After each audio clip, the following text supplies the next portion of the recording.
కర్మఫలం. శ్రీరామదాసు సినిమాలో చిలకని భార్య అడిగిందని తెచ్చి బంగారు పంజరం చేయించి మరీ దానిలో చిలకను బంధిస్తాడు రామదాసు. ఒకసారి అది నుంచోటానికి కూడా చాలా ఇబ్బంది పడుతుంది.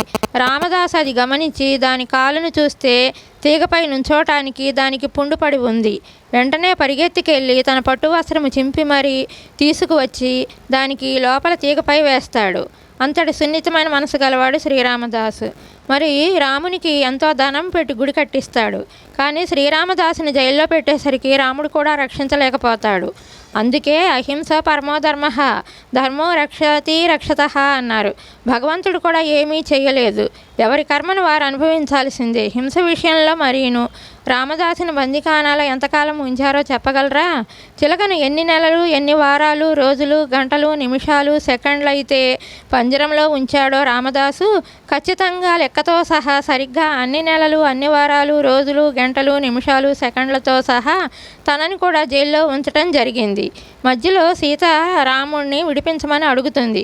కానీ రాముడు ఇది సరైన సమయం కాదని మౌనంగా ఉంటాడు. కర్మ తీరిన తర్వాత కానీ రాముడు వచ్చి విడిపించాడు. మరి బంధించిన తర్వాత రోజే వచ్చి విడిపించవచ్చు కదా, భగవంతుడే కదా, ఎందుకు విడిపించలేకపోయాడు? అప్పటి వరకు భగవంతుడు కూడా ఏమీ చేయలేకపోయారు. కర్మ నుంచి భగవంతుడు కూడా తప్పించలేడు. చిలక దేవతా స్వరూపం కాబట్టి చిలకను బంధించకూడదు.